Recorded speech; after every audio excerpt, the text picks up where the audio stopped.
بسم اللہ الرحمن الرحیم۔ ناظرین، گزشتہ روز چنیوٹ میں ایک بڑا دل خراش اور دل سوز واقعہ سامنے آیا۔ وہاں پہ دو بھائیوں نے ایک شخص کو پکڑ کر اس کی آنکھیں نکال دیں۔ کہا جاتا ہے چنیوٹ کے قریبی گاؤں محمدوالہ میں عابد اور ذوالفقار کو شک تھا کہ ناصر کے ان کی بہن کے ساتھ تعلقات ہیں۔ اس وجہ سے انہوں نے ناصر کو جکڑ لیا اور جکڑنے کے بعد ایک بھائی نے اس کو جکڑ لیا، دوسرے نے اس کی آنکھوں میں کیل ٹھونک دیے تو وہ بیچارہ تڑپتا رہا۔ وہاں سے فوری طور پر اس کے لواحقین اس کو ہاسپٹل لے گئے۔ وہاں پہ اس کی حالت کوئی بہتر نہیں بتائی جا رہی، لیکن ایسی بھی حالت نہیں ہے کہ وہ اگلے جہان چلا جائے۔ اس کی گویا پوری زندگی ایک عبرت کا نشان بن کر رہ گئی ہے۔ پوری زندگی وہ بیچارہ تڑپتا رہے گا، کلبلاتا رہے گا۔ کہا جاتا ہے کہ اس واقعے کے فوری بعد پولیس کی طرف سے جیسے ہی مقدمہ درج ہوا، دونوں بھائیوں کو عابد اور ذوالفقار کو گرفتار کر لیا گیا ہے۔ اس کے بعد دیکھتے ہیں کہ عدالتیں اس حوالے سے کیا فیصلہ کرتی ہیں۔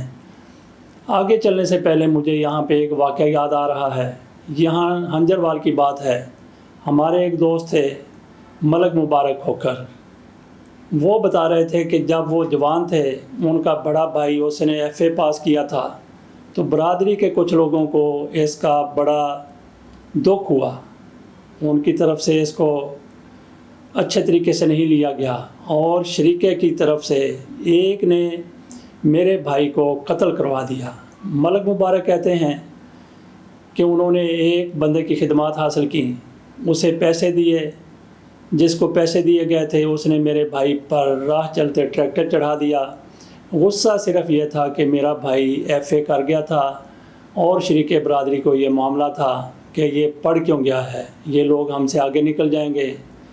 تو یہ ملک مبارک کہتا ہے کہ ہم 5 بھائی تھے تو ہم نے فوری طور پر فیصلہ کیا کہ اپنے بھائی کو دفنانے سے پہلے انتقام لیں گے۔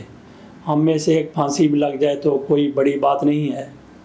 جب ان کے والد کو پتہ چلا تو اس نے کہا کہ نہیں، ایسے انتقام نہیں لینا، تم اس شخص کو مار دو گے، 2 لمحوں کے لیے اسے سزا ملے گی اور اس کے بعد وہ ہمیشہ کے لیے اس دنیا سے چلا جائے گا۔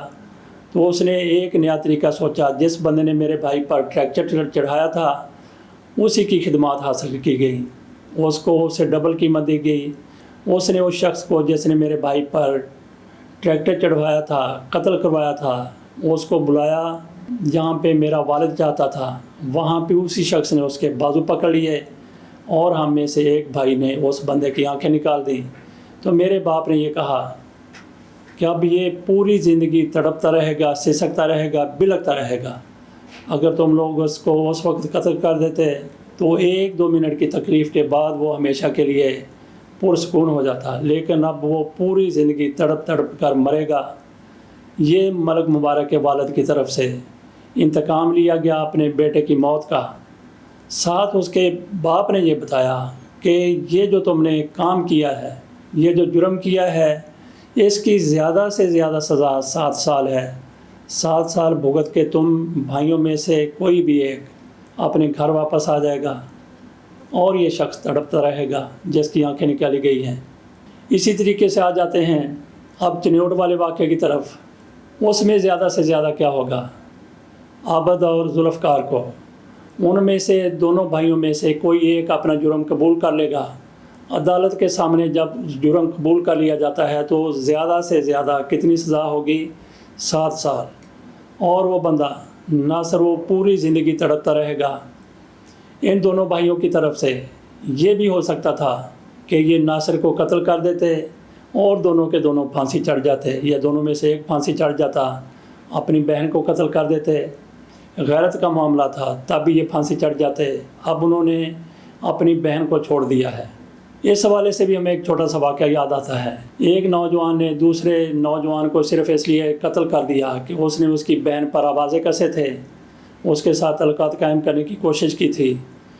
جب اس نے قتل کر دیا تو وہ شخص جس نے قتل کیا تھا، قاتل، وہ کہتا ہے کہ میں نے اپنی بہن کی خاطر، جس کے لیے میں برداشت نہیں کر سکتا تھا کہ کوئی اس کی طرف آنکھ اٹھا کر دیکھے، اب میرے کیس میں وہ عدالت آتی ہے۔ اب اللہ بہتر جانتا ہے کہ اس کی طرف کون کون دیکھتا ہے۔ وہ ایک لمحے کی بھول تھی جو مجھ سے ہو گئی، اور وہ بھول اس کا کوئی تدارک اور کوئی مداوع نہیں ہو سکتا۔ ایک لمحے کی بھول انسان کو کہاں سے کہاں لے جاتی ہے، بہت دور تک لے جاتی ہے، ایسی جگہ پہ لے جاتی ہے جہاں سے واپسی کا کوئی امکان نہیں ہوتا۔ اپنی بہن کو قتل نہ کر کے ان دونوں بھائیوں کی طرف سے بہرحال ایک سمجھداری ضرور کی گئی ہے، لیکن ایسے معاملے کی قطعی طور پر حوصلہ افزائی نہیں کی جا سکتی کہ آپ سزائے موت سے بچنے کے لیے کسی کا ناک کاٹ دیں، کان کاٹ دیں یا کسی کی آنکھیں نکال دیں۔ تو یہ ضروری نہیں ہے کہ ذوالفقار اور عبد یہ بچ پائیں گے۔ قانون کی نظر میں ان کی سزا صرف 7 سال ہے، لیکن جو مدعی پارٹی ہے، جن کا بندہ انہوں نے اندھا کر دیا ہے، نابینا کر دیا ہے، جس کا آنکھوں کا نور انہوں نے ختم کر دیا ہے، وہ لوگ بھی ہو سکتا ہے کہ انتقام لینے کی کوشش کریں۔ ہمارے ہاں ایسے واقعات عموماً ہوتے رہتے ہیں کہ کچہری میں ملزم یا مجرم پیش ہونے کے لیے آیا تو دوسری طرف سے فائرنگ کی گئی یا جو کچھ بھی کیا گیا اس کو قتل کر دیا گیا۔